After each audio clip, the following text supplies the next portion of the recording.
Actually প্রত্যেকটা club Bashundhara ছাড়া আর Fortis ছাড়া কিন্তু সবগুলো ক্লাবে কিন্তু ডোনেশনের উপরে চলে। বসুন্ধরার টিম খেলবে না এটা আমি ভাবতে পারি না। বসুন্ধরা টিম খেলা উচিত, জিগোর কিন্তু অ্যাকচুয়ালি এখন খেলা উচিত। ক্লাবরা কিন্তু অ্যাকচুয়ালি প্রত্যেকটা ক্লাব বসুন্ধরা ছাড়া আর ফর্টিস ছাড়া কিন্তু সবগুলো ক্লাবে কিন্তু ডোনেশনের উপরে চলে। নিজস্ব কোনো সোর্স নেই, ইনকাম সোর্স নেই। সেই ক্ষেত্রে ডোনেশন রেজাল্ট ভালো করলে টাকা দেয়, আর যারা ডোনেশন করে তাদের তো কষ্ট করে টাকা ইনকাম করে, তারা দিতে গেলে একটু গরিবেশি করবে স্বাভাবিক। তারপরও ক্লাবরে যারা ভালোবাসে তারা দেয়, টাকা দেয়, কম বেশি সবসময় দেওয়ার চেষ্টা করে। আমরাও এভাবে চলছে ক্লাবগুলো আসলে তো অর্থনৈতিকভাবে আসলে সচ্ছল না, নিজস্ব কোনো ইনকাম নাই, এটা ধরে নিতে হবে।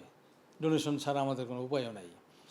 যদি সোর্স অফ ইনকাম বাইর করতে পারে ক্লাব, যেমন মোহামেডান চেষ্টা করতেছে, একদম ইনকামের সোর্স বাইর করার চেষ্টা করছে, এরকম সব ক্লাবগুলো যদি এগিয়ে আসে তাহলে বাংলাদেশের ফুটবলের একটা আমূল পরিবর্তন আসবে।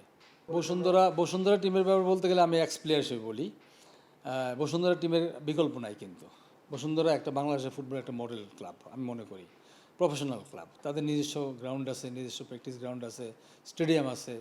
এটা তো আমরা দেখাইতে পারি, বিশ্বের বাজারে আমরা বলতে পারি যে আমাদের একটা প্রফেশনাল ক্লাব আছে।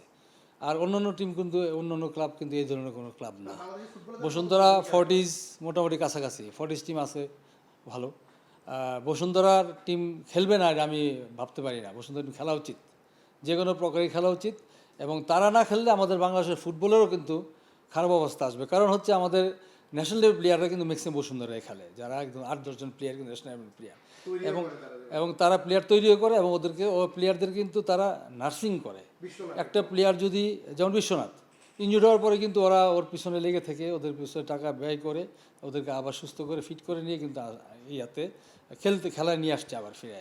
এটা কিন্তু অন্য ক্লাবের পক্ষে সম্ভব না। আমাদের ক্লাব, আমরা মোহামেডান ক্লাব চেষ্টা করি। আমাদের যেমন রাজীব ইনজুরি হয়েছে, আমরা কিন্তু নিজের পয়সা দিয়ে, এরকম আছে, সব ক্লাব তো পারে না। সো বসুন্ধরা একটা খেলুক না খেলুক এটা আমার কাছে খারাপ লাগে। আর যেটা বলতেছিলাম, আমাদের ফুটবল এখন কিন্তু উপর দিকে যাওয়ার আপনার স্বপ্ন দেখছি। আমরা এশিয়ান কাপ কোয়ালিফাইং রাউন্ডে কিন্তু আমরা ভালো ফুটবল খেলেছি, ইন্ডিয়ার সাথে আমরা জিতেছি, ইন্ডিয়ার সাথে ওদের মাঠে ড্র করে আসছি, হংকংয়ের সাথে খেলছি, হংকংয়ের সাথে ড্র করছি। আমাদের যে হাইপ আছে এখন, যে ফুটবলের যে অবস্থান, যে প্লেয়াররা, এই প্লেয়ারগুলো বসুন্ধরার প্লেয়ার। ভালো এনভায়রনমেন্টে ভালো মাঠে ফুটবল না খেললে কিন্তু, ভালো ফুটবল ফ্যাসিলিটিস না বললে কিন্তু এই ফুটবল ভালো হবে না। সেই ক্ষেত্রে এই জায়গায় আমি বলবো যে ঐতিহ্যবাহী ক্লাব মোহামেডান, এই আবাহনী এবং বসুন্ধরা, ফর্টিস, এইসব টিমগুলো, পুলিশ, এইসব টিমগুলো কিন্তু যদি থাকে, টিমের কিন্তু কম্পিটিশন বাড়বে, লিগ জমজমাট হবে। কে চ্যাম্পিয়ন হবে এটা পরের কথা, বাট কম্পিটিশন না হলে তো ফুটবল প্লেয়ার ভালো খেলবে না। আর যখনই ভালো খেলবে তখনই আমাদের ন্যাশনাল টিমটা শক্তিশালী হবে।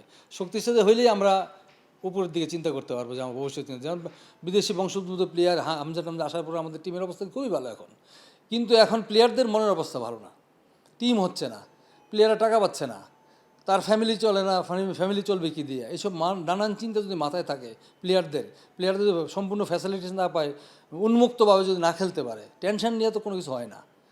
আর তারা, ওদের প্রফেশনই কিন্তু ফুটবল, এটা দিয়ে তারা ইনকাম করে, এটা দিয়ে তাদের ফ্যামিলি চালায়, এদের সব কিছু চলে।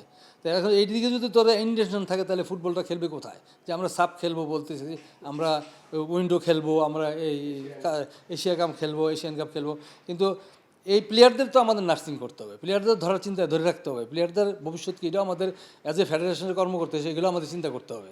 জিগোর কিন্তু অ্যাকচুয়ালি এখন খেলা উচিত। ওর যদি ন্যাশনাল টিমে আসতে হয়, তাকে এখন অন্য টিমে যে খেলতে হবে ওকে। হয়তো বসুন্ধরা যদি খেলবে, যে কোনো টিমে হোক, তার রেগুলার খেলা উচিত।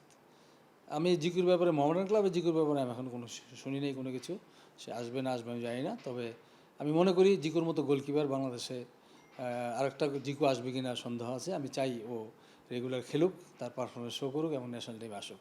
ওদের যে 4-5টা প্লেয়ারের যে বিদেশ থেকে আসার সময় যে সমস্যাটা হলো, সাসপেন্ড হলো কিন্তু তপু, জিগো সাসপেন্ড, সব একসাথে সাসপেন্ড হলো না, তখন তপুর সাসপেন্সন উইথড্র করা হলো। জিগোর যদি সাসপেন্সন উইথড্র করতো, তাহলে জিগো কিন্তু আজকে আর এই অবস্থা থাকতো না। সাথে সাথে তপুর সাথে সাথে জিগোরে কিন্তু সাসপেন্ড উইথড্র করলে দেশের স্বার্থে এবং ক্লাবের স্বার্থে জিগো উইথড্র করে দিয়ে কিন্তু তার একটা খেলার পরিবেশ সৃষ্টি করে দেওয়া, তারা একটা অর্থনৈতিক ফাইন করতো, অন্য কিছু করতো। মুরসালিন ব্যাক করছে, সেই জায়গায় কেন জিগো ব্যাক করলো না? জিগো হচ্ছে তখন ওই সময় কিন্তু সব বেস্ট প্লেয়ার, সে সাপের বেস্ট প্লেয়ার, সাপের ম্যান অফ দ্য টুর্নামেন্ট।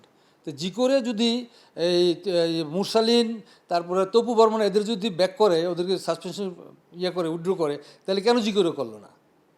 জিকোর তো তখন বাংলাদেশের সেরা গোলকিপার, তাহলে দেশের স্বার্থে এবং ক্লাবের স্বার্থে উইথড্র করা উচিত ছিল। ওরা শুধু অন্যভাবে পানিশমেন্ট দিত, অর্থনৈতিক সমস্যা দিত, অর্থনৈতিকভাবে পানিশমেন্ট করতো, বাট ওর তো লাইফটা হেল হয়ে গেল।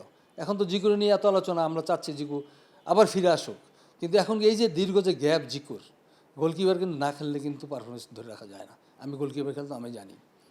সো জিকুর এখন আমি মনে করি যে ওর সব কিছু ছেড়ে দিয়ে তার যদি দেওয়া, কনসেন্ট্রেশন করা উচিত খেলার দিকে।